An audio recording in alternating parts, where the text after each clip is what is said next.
Hi, Eva Nichols here. Today I was going to talk to you about greens that you can squeeze out of a tube, you can buy them, versus greens that you mix yourself. Those of you that have been painting with me before or watched some of my YouTube videos, you probably have picked up on the fact that I am personally not a big fan of greens out of the tube. Doesn't mean, I always tell my students, doesn't mean that you're going to be arrested by the watercolor police if you like to paint with greens out of the tube. It's just not my preference. And today I was going to discuss it a little bit with you and tell you my observations. So first of all, I went through my binder, my famous binder with all my little swatches of all the colors that I happen to own. That doesn't mean it's all the colors that exist in the world, but I have a pretty good collection at this point in time because I've been painting for, probably about 17 years now, inching in on 20. And over the years I've collected a lot of colors, you know, some of them just because when I started out, I started with a big palette. Well, first I started with a little Winsor Newton travel palette, but then when I started taking workshops and got more serious, I started out with two big, huge palettes. I might grab them and show you how I started out. That could be kind of fun for you to see. So I just stuck them out.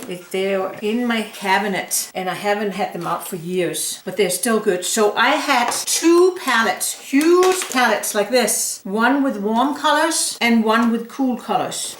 And let me see here, looks like I might have some spaces in here that are still. So anyway, that's my cool colors. That was my cool colors and that was my warm colors. And that's probably what I painted with for a few years after I had taken a couple of workshops down in Esselen on the Big Sur coast, which was absolutely wonderful with a wonderful, wonderful artist. And that's how she painted. And we painted on full or half sheets paintings and kind of abstracted and very colorful. And so she used these two palettes. And of course, you know how it is when you're a beginner, you think if you buy the same paints and all the same materials that your instructor or your teacher is painting with, you will paint like, you know, you'll be as good as they are, which is of course not true. But anyway, that was my go-to palettes back then, and I still use these, and it's been a very long time. I can still use these when I'm painting really big paintings, but I don't use that many colors anymore. You know, I've learned that it's better to keep it simple with your colors to get unity and not get mud and things like that. But I didn't know that back then, and you know, I did do some nice paintings with these colors here, but it's, you know, it takes up a lot of room on your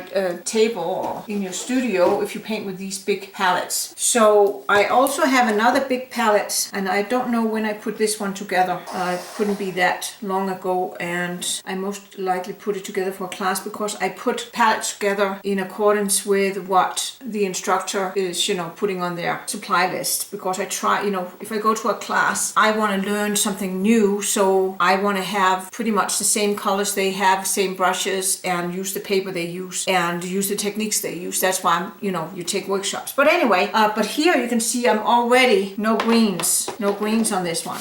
And here is my regular palettes, more or less. So this one is a palette with the Renaissance intense colors, and these are the colors I own in that range. And you can see no greens. Here's the colors that I have from my palette with the M. Graham colors. It's a wonderful brand too. And as you can see, there are no greens. The closest to a green is my turquoise here. And then Da Vinci colors, which I paint with when I'm painting in workshops. All my student palettes are filled up with the professional grade Da Vinci colors, but I like them because they come in big tubes like this. This is not a Da Vinci, but it's in these types of tubes, 37 milliliters, and they are very cost effective. But you can see again, no greens. And that's the palette I've landed on, I would say the last at least 5 years, maybe more, probably more. Time flies so fast. And here's my Winsor Newton palette. Again, no greens. There's one Holbein in here, that's the Peacock. And then the one that I just put together based on the colors we put in our printer, the CYMK palette, I call it. And again, there's no greens in here. And I also put together a palette where I used a split complementary set, the introductory set from Daniel Smith. And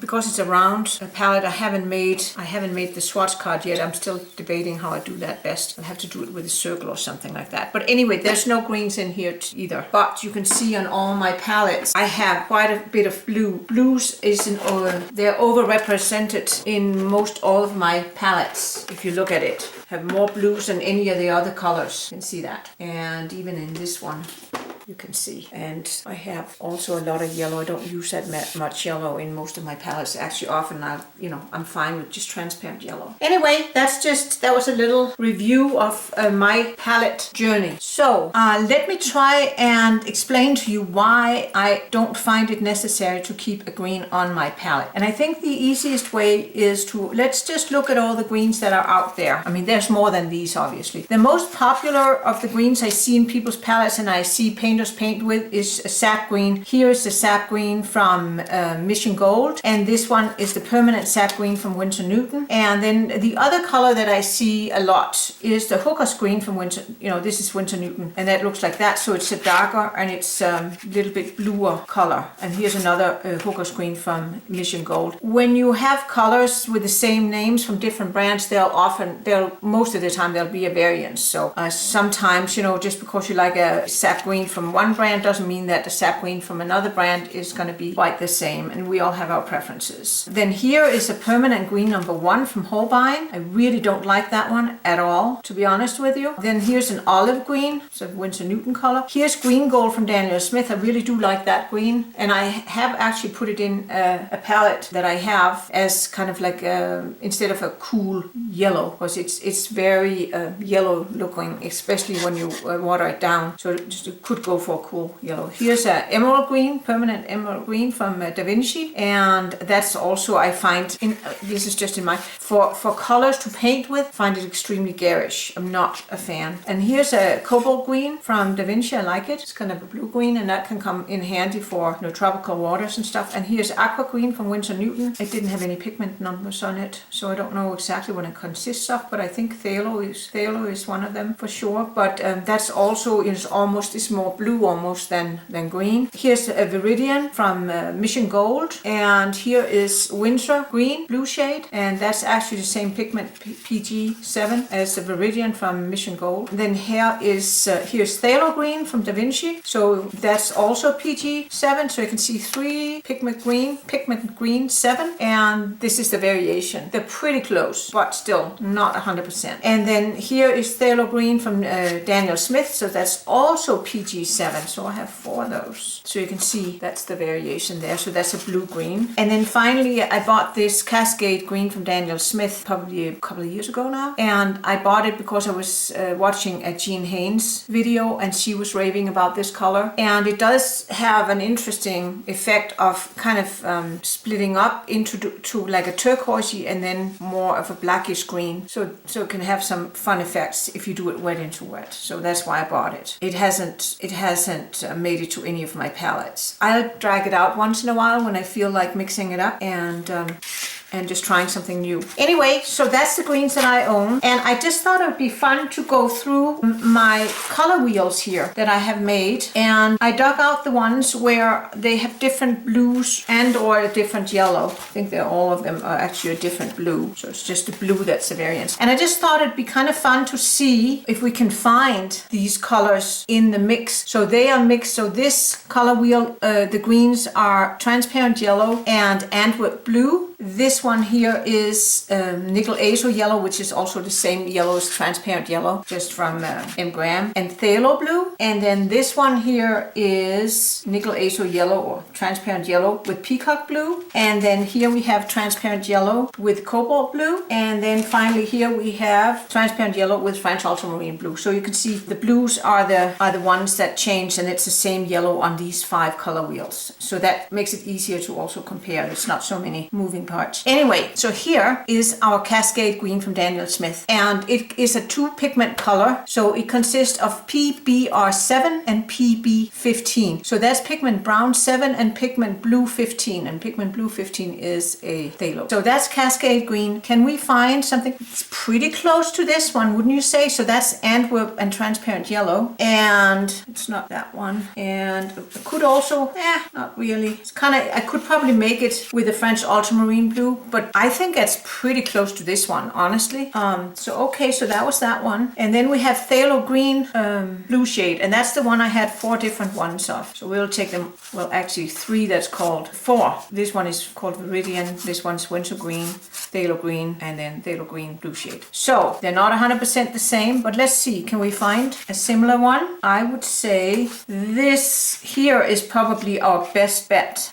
None of them are exactly, but it's kind of like in between those two. So I think we could mix one pretty easily with our Phthalo Blue, and it's Phthalo Green, and then putting some transparent yellow in, and we'll get pretty darn close to these shades here. So that was that one. And then we have our Aqua Green from Winsor Newton, and that's the one I don't have any, that it didn't give any pigment numbers, which is unusual, but pretty close to this one, I would say. If we put a little bit more blue in, we would have it, and that's not surprising. It's Phthalo Blue green shade from Daniel Smith, and then with nickel Azo Yellow or transparent yellow, which is pigment yellow 150. All right, and then we have a cobalt green here, cobalt green hue from Da Vinci, and let's see what we can find here. Again, I think with a little bit more yellow in this one, I think it's kind of in between those two. It's very close. It's actually very close to these here. It just has a pigment blue 27 and a pigment green 7. So not a perfect match by any stretch of the imagination, but I think we could get there with these colors. All right, so then we have green gold. Well, green gold, I think I created pretty much here. Just needed a little bit more yellow. You can see here too. That's with cobalt, but it's more muted. I think we would find it over here. That one's also more muted, and this one's much more muted. But we could find it here if we put a little bit more yellow in here, a little bit more transparent yellow in the Phthalo Blue. I think we would have it. And that's not surprising either, because green gold is a 3 pigment color. It's PY 150, which is the same yellow that I have used in all my color wheels. It's PY 3, so that's also a yellow, pigment yellow 3, and then pigment green 36. I don't have pigment green 36. It's one that shows up again and again in the greens, because most of the greens are not single pigment, and I actually just ordered it, and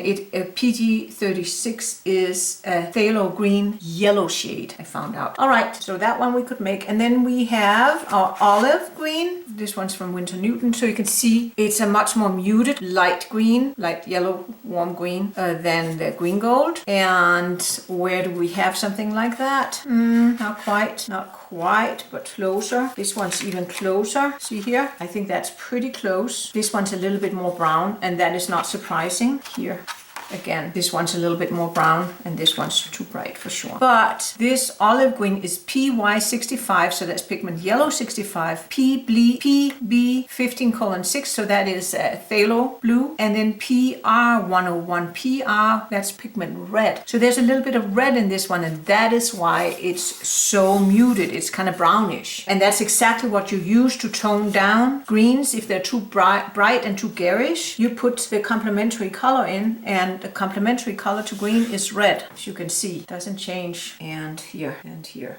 There. So that's olive green. 1, 2, 3 pigments also. I don't like it very much. Don't you think it's kind of dull? Yeah. Anyway, then there's the hooker's green, and I have 2 of them here. That's a pretty popular color that people have on their palettes, and you can see there's a pretty big difference in the 2 hooker's greens here. This is from Mission Gold. Their colors are a little bit off, a lot of times off of what we would consider the color, like cobalt. If you look at their cobalt, it's not at all what we consider cobalt and stuff. So I'm gonna not worry so much about this one here, just because I know that the Mission Gold colors, I think it's a Korean brand, and they are not always the same. The names are, don't correspond to the colors that we would associate them with often. But anyway, let's just take a look. Now here, pretty close. Hooker's green, that's the Winsor Newton one. So that is Antwerp blue and the transparent yellow. So you can see that is pretty darn close. And here, not so much.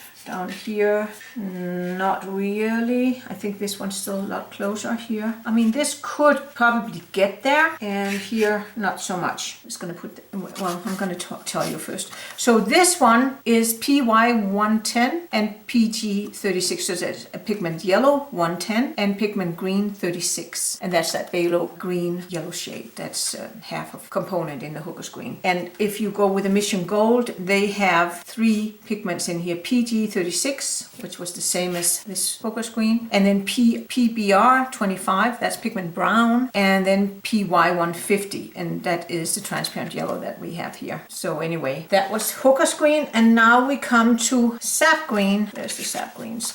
So this is permanent Sap Green from Winsor Newton, and that's probably what a lot of people have in their palettes, or maybe from Daniel Smith or one of the other brands. This is the Sap Green from Mission Gold. So you can see it's a little bit brighter, and I could totally mix that one here. I think that's pretty much it, right?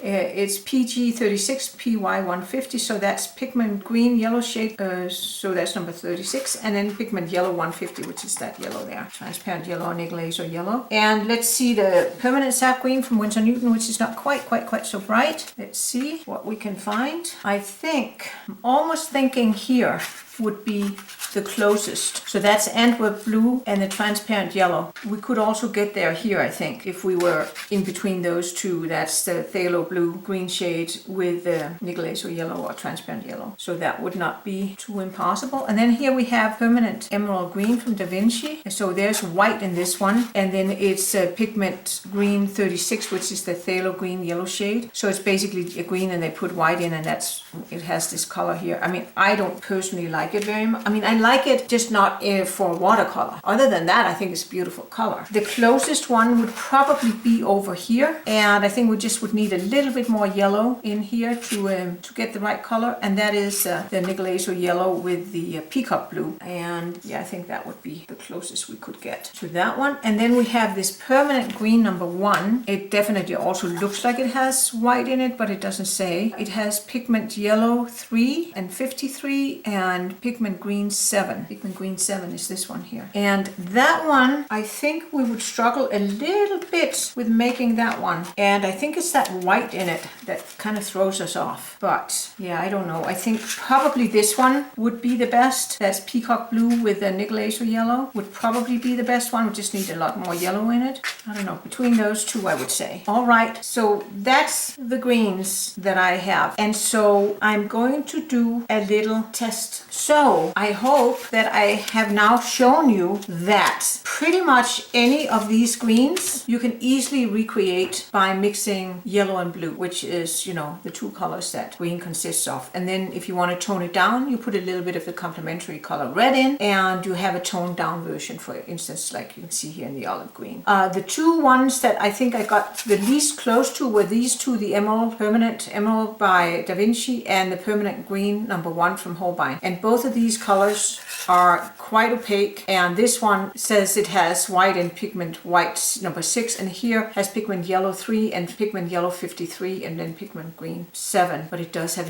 white in it for sure. But sometimes they don't list that if they have white in it in the colors. So let me just try and create a couple of the more popular colors, the permanent Sap Green and the Hooker's Green, and we can also try and do the Phthalo Green. That's quite a popular color. We have a bunch of them there. And then the green gold. We can leave the olive green too. It's the Sap Green. And then, let's even try and see if we can do the Cascade Green. That would be kind of fun. So I'm just going to take some scrap pieces of paper and get my colors out. So I'm going to make a little square rectangle of the permanent Sap Green from Winsor Newton. Just going to do it straight out of the tube. And here we have it there. And then I'm going to do a green gold. That's this one here from Daniel Smith. Same, just do a nice rectangle here. And such a great color. I do love this color because of the way it whooshes. Can you see that? How it just runs. So I've used this quality property of this paint for painting moss on a dead branch. I'll link it up in the corner so you can find that video. That's why it's so important to know the properties of your paints, because they don't behave the same. And if you notice that a color has a particular property or characteristics, then sometimes you can take advantage of that when you need that particular property in something you're painting. Like for instance that moss, I didn't really know how else to create it, and then I thought, wow, if I put that green gold in, because the moss here, it's so bright green gold actually, so it's the perfect color. And so I tried that and it worked out like a charm. It was really fun to paint. So here we have the olive green, so it looks similar but much more muted than the green gold. It's not the best way of doing it really here straight out of the tube, but since I don't have these greens on a palette really, other than that huge one, it's going to do it like this. So yeah, you can see this would basically be like green gold and then you put some red in it. So here they are, and then I'm going to try and create a similar color with my regular palette. So green gold, and so permanent sap green. I would use some phthalo blue green shade here, and then I would put a little bit transparent yellow in. There's that. I think we need a little bit more yellow. There we go. And what I'm going to do is I'm going to make a much longer rectangle because I need space, so to speak. So see, that's too bright, right? So what I would do is I would put a little bit of a burnt sienna in, I think. Tone it down just a little bit, and now it's too watery. There we go. Pretty darn close. I think I might need a little bit more yellow. And see, the beauty of mixing it this way is that you get some of those color variations. What I normally do is I don't mix my greens like that. I would do it when I do my greens. I would do it this way. I'll get some clean water in, and I would put some yellow in, and then I would put some blue in, more yellow, and then I would want to tone it down, so I put some of my burnt sienna in. So see how it gave a color variation, and I wouldn't get a flat color. That's one of the reasons why I love to mix my colors this way. Get much more interesting colors, in my opinion. Can you see how I'm getting more variation here when I do it this way? So then we have green gold, and I think I can just use that same phthalo blue. I just need more yellow, quite a bit more yellow here. There, it's more like it. Put the water in here, and there you pretty much have your green gold, pretty close. And then we had that olive green, and that is basically just your green gold toned down. And so you can tone it down with red, or you can tone it down with some burnt sienna. So let's try and use the burnt sienna if we can tone it down to what we have there. Got a little too brown. I think it's pretty good. There, a little bit more yellow in. There we have it. Pretty close. Once it's dry, it dries, we'll take a look again. But again, actually a much prettier color, I think. Let's see here. Let's do the focus green. I think I pretty much have it there, but let's take a look. Some focus green on here. There we are. There's focus green, pretty close to what I have here, which was my attempt at sap green. I think it got a little too bright and dark for sap green. So I'll give the sap green another try. But in the meantime, focus green coming up, a little bit more yellow. There, I think that's about right. Needs more yellow. There, that's better. And then we just wanted to see if we could do a little bit better job. It's not bad with the sap green. Let's see how this one is. I think we need a little bit more of the burnt sienna in it. A little bit more yellow. Just a tad more of that yellow. I think we're better. But again, pretty close. And so you can see there is, in my opinion, absolutely no need to have greens on your palette.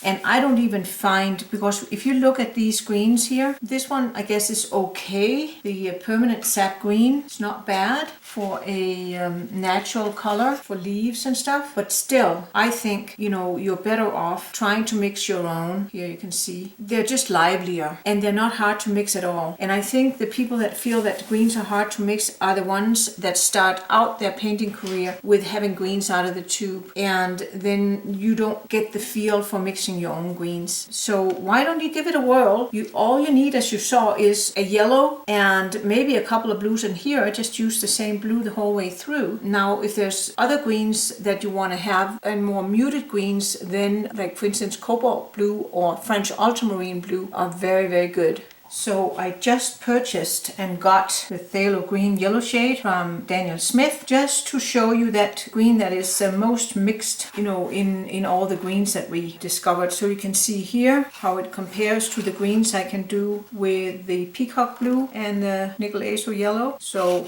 I don't really have a good match. And let's see here. I could probably, this is with Phthalo Blue green shade and the Nickel Azo Yellow or transparent yellow. I think if I put a little tiny bit more blue in, I would probably get a very close match. And then of course with the ultramarine blue you get more muted greens, so that wouldn't work. And with the cobalt blue you don't get very bright greens either, so that wouldn't work. And then here with the Antwerp blue and the transparent yellow or Nickel Azo Yellow, doesn't really look like you would get anything that close to it. So I think with the Phthalo Blue you could probably get very, very close. Just wanted to throw that in since I got the PG36 and we saw in the greens out of the tube that that is a very popular mixing color in all the ones that have more than one pigment. I'm going to try and do one more green for you where I don't use the Phthalo Green. Like here I used Phthalo Green and the transparent yellow, and then I used a little bit of burnt sienna for all the greens that I created here, the ones that I created myself, try and match the ones out of the tube. And you can see with just those two I did a pretty good job. It's not perfect, but it's pretty good. And so here I'm taking French ultramarine blue and putting some of that transparent yellow in. And let's see what kind of a green we get here. I think I'd like to have, a little bit more yellow in. So here, because we have this French ultramarine blue, which is a granulating color, you're going to get a little bit more texture. But see, that is also very, very close to the permanent Sap Green. And now this is wet. We'll let it dry. And here you can see permanent Sap Green created with, and then here it's created with the Phthalo Blue, and here it's created with French ultramarine blue. So we're going to get some granulation. But I hope this opens your eyes to the fact that greens are super fun to mix. And the way I would do it in, say, foliage and stuff like that, I'm just going to try and I would take my spray bottle and I would spray, you know, some little dots on it. And here I just took the big spray bottle, but you know, all depends, you know, the little dot bottle, the one that has a little dot behind here, Tom Lynch has them available. And then I would go in and I would just take some yellow, and then I would take some French ultramarine blue, maybe, all depends on what kind of greens you want. Get some of that in, and I'll dab that in. And I'll rinse out my brush. I would dab in maybe a little bit more yellow. And then just so that it doesn't become too bright, I might dab in a little bit of burnt sienna here and there. You know, it's nice to have a little burnt sienna or a little red to kind of give your green some sparkle. That works really, really well. And a little bit more of the blue. And maybe a little bit more of the yellow. Just here and there and here. And I might give the little bit more. And then I'll just let the colors mix and mingle. And if I wanted to say that this is the shadow side, I would go in and then I would just dab in a little bit more sunshine here on the sunny side. There, make it a little darker underneath. There you go. And let's see, go in, take some of that burnt sienna, dab in a little bit more there, and then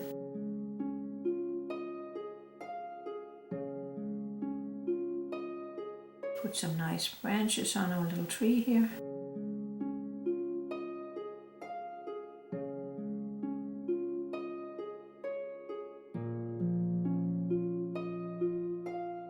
And there you have it. But can you see how by mixing the greens like that directly on the paper, you don't have to do much. The paints do all the hard work for you. And that's how I like to paint.